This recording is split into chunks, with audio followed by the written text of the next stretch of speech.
Hi, I'm Peter Adamson, and you're listening to the History of Philosophy podcast, brought to you with the support of King's College London and the Leverhulme Trust, online at www.historyofphilosophy.net. Today's episode will be an interview with Hugh Benson, who is a professor at the University of Oklahoma and a visiting research fellow here at King's. Hi, Hugh. Hi, Peter. And I should point out that Hugh is in London this semester with the support of the Leverhulme Trust, which also funds this podcast. So thank you, Leverhulme Trust. Yes, thank you. Hugh, I wanted to talk to you in this interview about Aristotelian method, which I suppose raises the question of what we would mean by a method. What do you think philosophical method means in the context of ancient thinkers like, say, Aristotle or Socrates and Plato? I think that's a really good question to start with, because I don't think we think much about method anymore. It's about philosophical method. And one of the things that I really like about Plato and Aristotle is they did devote so much time to the nature of philosophical method.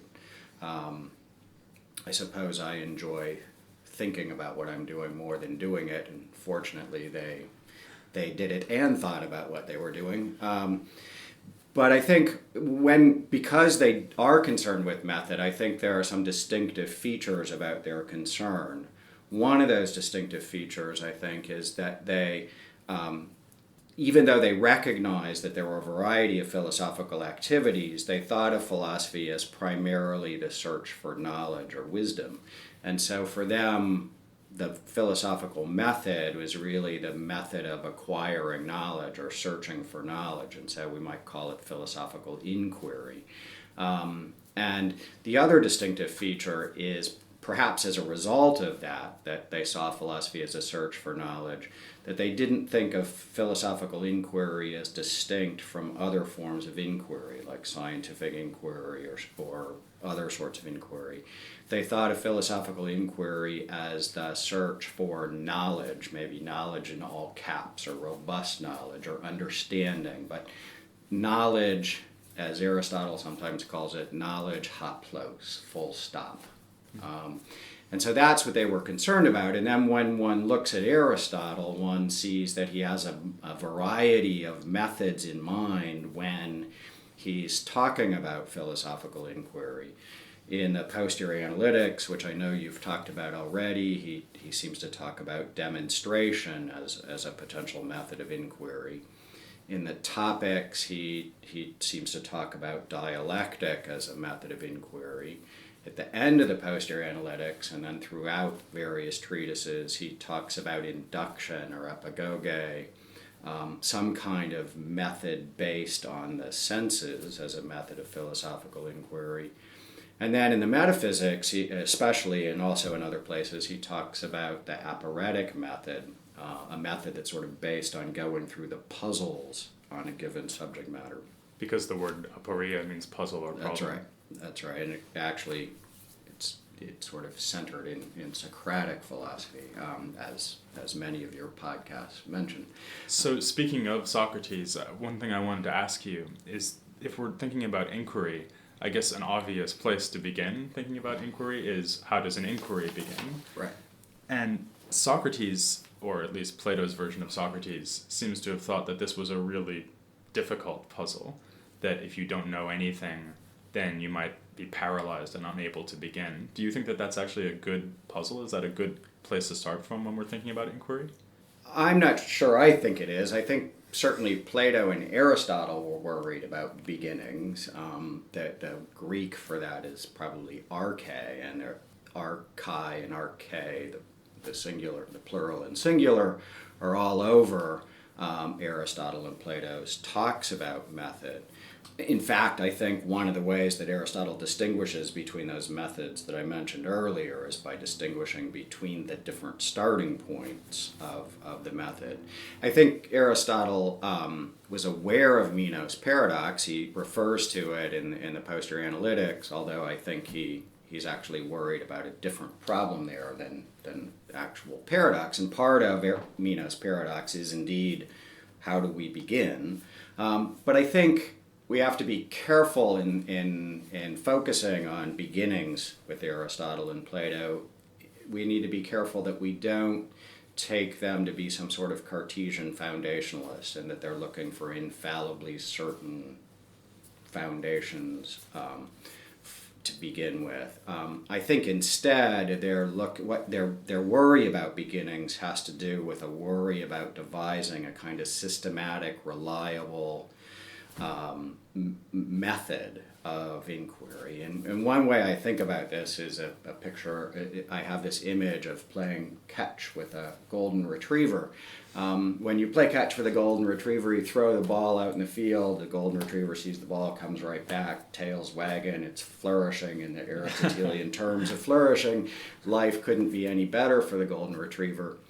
But if you're like me and a little perverse, at some point you will trick the dog and either not throw the ball and make it think you have, or throw it when it's not looking. We've all done it. My experience with a golden retriever is the golden retriever just goes through this mad search in the field, completely random, and I suppose people who know about this will tell me that there's a method to that madness, but from my perspective, it just looks mad. What Aristotle and Plato's concerns about beginnings have to do with is making sure that we don't behave like golden retrievers in our search for knowledge. When we don't know where it is, what they're concerned with doing is giving us some place to start and some procedure to follow. It won't be an algorithm, it won't guarantee success, but it'll be reliable and systematic and repeatable. Okay, so the bar is not set as high as Descartes would set it, because the idea isn't to start from something that's absolutely indubitable. Right. But the bar is set higher than just looking around at random. That's right. And that's why we need a method. Okay, so if Aristotle thinks then that is a good puzzle, and that we do need a method in order to get started, what does he think is the answer? What's the right method to use? Or does it depend on what I'm inquiring into? Well, I don't think it quite depends on what we're inquiring into, although it might, but I think at a certain level of generality it doesn't. Aristotle distinguishes, I think, between two different starting points. He talks about some as being more knowable in nature and some as being more knowable to us. It's not really clear what that distinction amounts to. It might be an ontological and epistemological distinction, but it can't just be an ontological and epistemological distinction, because Aristotle seems to think that both those kinds of principles are involved in philosophical inquiry.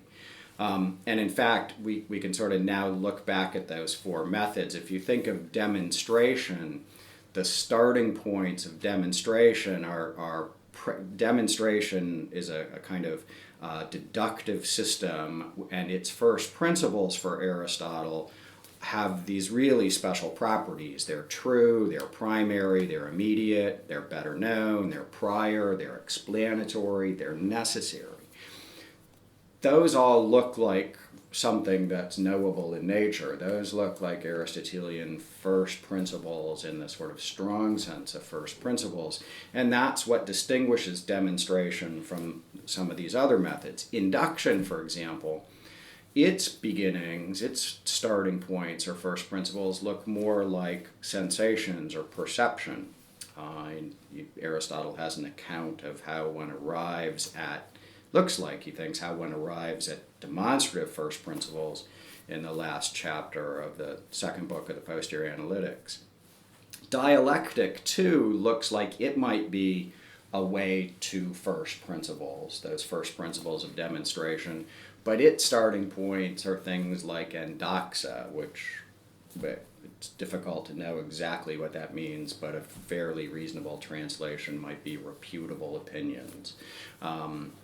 Maybe even sort of the common sense. And then the other method that I mentioned, the aporetic method, you might think that's a way at getting at those demonstrative first principles through a kind of starting point with puzzles and aporia, ways of getting at how to resolve those puzzles are ways at getting at the first principles of demonstration. So if you think in terms of starting points, you see a kind of structure, at least insofar as Aristotle has all these methods in mind, that you begin, you can think of part of the method as an acquisition of knowledge of theorems. And that method is demonstration, and the starting points of that demonstration are these first principles, these things more knowable in nature. And then there's another method, which may include both induction, dialectic, and the aporetic method, for getting at the knowledge of those first principles. So it's sort of the starting points of starting points, so to speak. And we might, if we think of all those together, that the sort of starting points of that method you might think of as sort of phenomena. And then the question is what to include in those. And phenomena means the way things seem to That's us, right. or something like that. That's right. Okay, so actually that makes it sound like if we're talking about these four things as methods, demonstration is a method in a rather different sense, because the other three, so you've got dialectic, which is a consideration of reputable opinion, you've got sensation or some kind of empirical research, and you've got the consideration of puzzles. And those three would all kind of work in parallel to each other or something, and would get us up, as it were, to first principles. And then once we have the first principles, we could use those to engage in this fourth kind of method, which is demonstration. And so, as Aristotle says, Plato was right to ask whether we're on our way to the principles or on our way from the principles, because that makes all the difference. Right. Does that mean then that demonstration is a method or philosophical method in a very different sense from the other three, so that we should sort of see the other three in one category and then demonstration in another category? Well, we might. I don't think it does. You might think that demonstration is more algorithmic than the other three methods. The other three methods may require more judgment. There's less guarantee you'll get to what you're looking for. But I'm not sure that demonstration is all that algorithmic either, as any of us know who try to do proofs in geometry or logic. There's a lot of there aren't algorithms one can just follow and be certain that one will get the result. So I think they both take judgment. They both sort of sides of this method require procedures and recommendations on where to begin and how to follow the procedure once you begin there. It's certainly the case that there are differences too. I don't want to deny that, but I think Aristotle thinks that, for example, the work that geometers are doing, not some are trying to uncover the first principles of geometry, but some are trying to derive the theorems from those first principles. And I think Aristotle would think they're both engaged in the acquisition of knowledge, new knowledge. And there are different procedures, to be sure, but they're both philosophical methods of inquiry. And so it depends on what you think matters in making a method different. Maybe one way of thinking about it would be that all four of these are parts of one big overall method, Right. which would be the Aristotelian method. Right. I guess one thing that people often think about Plato and Aristotle is that Plato wanted us to kind of turn our attention away from the physical things around us, and whether that's true or not is a matter of debate. But then they would say, if you look at what Aristotle does, is exactly the reverse. So he's out there, he's dissecting animals, he's looking at the world around him, so he's some kind of empiricist. But it seems to follow from what you just said that if he's an empiricist, it's in a way that's modified by the fact that he has these other methods, because for him, turning to sensation is just one of three ways to get to first principles, and there's also dialectic and the aporetic method. So do you think that it really doesn't make that much sense to call Aristotle an empiricist as a result?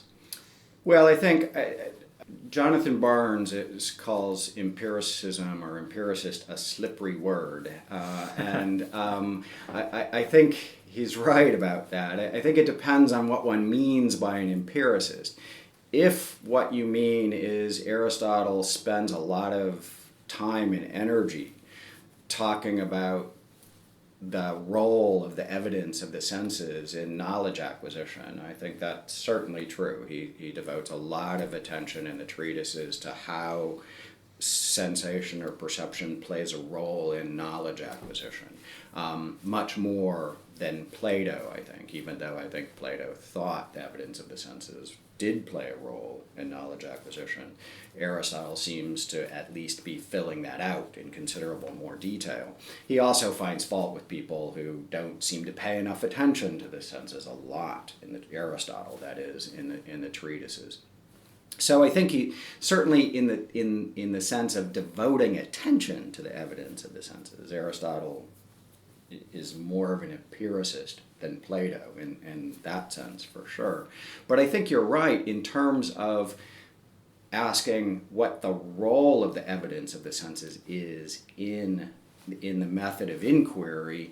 The differences between Plato and Aristotle aren't quite as great as they're often made out to be. I think part of it is to underestimate the value of the evidence of the senses for Plato, but it's also, I think, to overestimate the value of the senses for Aristotle, because as you say, dialectic doesn't seem, it's not incompatible with the evidence of the senses, but it doesn't seem to place a great amount of weight on the evidence of the senses.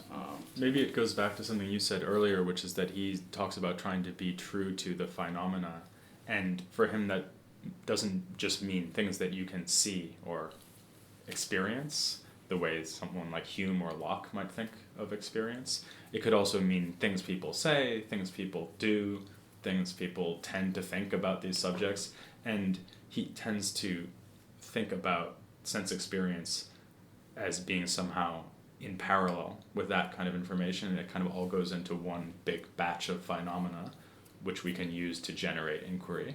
I think that's exactly right. I think that's right. Okay, so that all sounds very good, and in a way it makes Aristotle sound like he's got a very plausible way of moving forward from an initial position of apparent ignorance. Do you think this is something that he actually does in his treatises? I mean, it's one thing to tell us how he thinks we should go about doing philosophy, and it's another to actually write some philosophy and use the method that he's described. That's, I think, a really good question. It's a question that a lot of scholarship on Aristotelian method has been devoted to, I think, especially in recent times. And in fact, I think that tension between what Aristotle does in his treatises and what he says about method has led to an argument that has the result that demonstration isn't a method of inquiry. And the argument goes roughly like this, that demonstration is a sort of axiomatic, proof-theoretic method based on axioms or definitions or first principles. The second premise is we don't get much of that in the treatises. We do get some, and people who want to defend demonstration have found more of it in the treatises than those who don't want to defend demonstration. But we certainly don't get most of it when one looks at the metaphysics as a whole, or De Anima as a whole, or Nicomachean Ethics as a whole. It sure doesn't look like the first book of elements. Right. So we don't seem to get that in the treatises, but then the third premise is, but the treatises are supposed to be examples of philosophical inquiry. So the conclusion is then demonstration must not be a method of philosophical inquiry, it must be some sort of method of displaying the completed results of philosophical inquiry or something like that. Now, I'm not particularly persuaded by that argument, in part because I don't think the third premise, that the treatises are meant to be examples of philosophical inquiry, is obviously true. But what I do think is really valuable about that argument is it points to two things that we have to keep in mind when we think about Aristotelian method. One, we have to take very seriously the question, what is it that Aristotle's trying to do in his treatises? Is he engaged in philosophical inquiry? Is he modeling philosophical inquiry? Is he displaying the results of philosophical inquiry? What's he trying to do in those treatises? And the second thing that argument brings out that's essential is that however we answer that, it's important, and to some extent I think this wasn't recognized as it should have been earlier, it's important to accommodate what Aristotle says about his method with what he actually does. And not to keep those two things distinct as it's sort of easy to do if one just focuses on what he says. And why is that important? Is it because if he says that he's going to do it one way and then he does it another way, that would just be kind of philosophically unsatisfying? Or would it show that we must have the wrong idea about the treatises, so maybe they're just for teaching purposes or something and not for inquiry purposes, and that's why they don't match up? What exactly would be the worry there? Well, I think the worry is that we'd expect Aristotle to be, I'm not sure what the word that I want here is, to be genuine, so to speak, not to describe a method that he's not willing to practice. I mean, not to sort of recommend to us, here's a way of engaging in inquiry, and yet he goes off and does something else. He's got sort of a secret method back in his office that he uses. So I think that's part of it. I don't think, and in fact, this is the point about worrying about the third premise. It's not obvious to me that what we have to do is accommodate what Aristotle says about his method with what he does in the treatises. What we have to do is accommodate what Aristotle says about method with what he does in terms of philosophical inquiry. Then the question is how do you figure out what it is that Aristotle's doing and engaging in inquiry? Okay, it may be in the treatises, probably is in some treatises, not in others, that sort of thing, but that's a sort of separate question. When is Aristotle engaging in philosophical inquiry? And that, when he is, that better match up to what he says about philosophy. Right, so there could sort of an account of what the inquiry should look like. Then there's the inquiry, which maybe happened off the page. Right. And then there's the treatise. You might think about something like The History of Animals, Right. which doesn't look like he's actually telling you about his inquiries. It looks more like he's telling you the results of his inquiries. If you think of dissection as a method of inquiry, he's not engaging in dissection. When he sits down to write his... Right. For one thing, it's too messy. Right. He's engaging in the results of that method. Right. Last question. How optimistic do you think Aristotle is about all this? I mean, he's got an inquiry method, or he's maybe got several methods of inquiry, and he certainly seems to think that he himself has made a lot of progress, for example, compared to his predecessors, including Plato. Do you think that he thinks, well, most people could do this if they gave it a shot and were as reflective about it as I have been, and if they followed my advice? Do you think that he thinks this is something only the elite could do, him and maybe a few favored students? And do you think that he thinks, this may be a slightly separate issue, do you think he thinks there's a lot more to do still? Or do you think he's pretty much polished it off and that philosophy is completed with him? I mean, so how optimistic is he both on the side of how easy this is to do and how much has already been accomplished by the time he's dead, let's say? There's a certain amount of conceit in Aristotle, for sure, and there are moments in the treatises where you get the feeling that he actually thinks he's pretty much finished it all.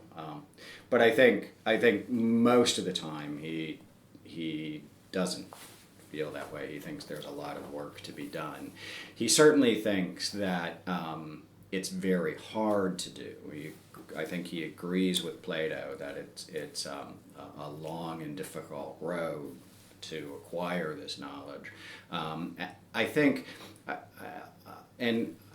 what really distinguishes Aristotle from Plato in a way that's connected to this question of pessimism is that Aristotle seems much more interested in sort of the intermediate states than Plato is. Plato has a view that robust knowledge is so valuable that he just doesn't much care about things that fail to be robust knowledge. Aristotle devotes a lot of attention to identifying and distinguishing and even being willing to call those cognitive states knowledge, short of the robust knowledge that he fails to have but he thinks that can be acquired. So you get distinctions in Aristotle between knowledge that and knowledge why, between universal knowledge and particular knowledge, between knowing something universally and knowing it hoplos or full stop. And all of that, I think, is part of Aristotle. You might even think of it part of Aristotle's common sense, right? Plato is sort of willing to bite the bullet and say, I know we talk about Benson having knowledge, but he doesn't have robust knowledge, so whatever he has just doesn't really matter. Aristotle's willing to let me have a little knowledge, even though he would agree with we would all agree I fail to have robust knowledge. Certainly in Plato's terms. Right. And speaking of Plato's robust philosophy and Aristotle's maybe more modest ambitions, next time I'm going to be looking at Aristotle's views on substance, and I'll talk a little bit about how they might compare to Plato's more ambitious theory of metaphysics and substance. But for now, I'd just like to thank you, Benson, very much for coming on. Well, thanks for having me. And join me next time for Aristotle on substance, next time on the history of philosophy without any gaps.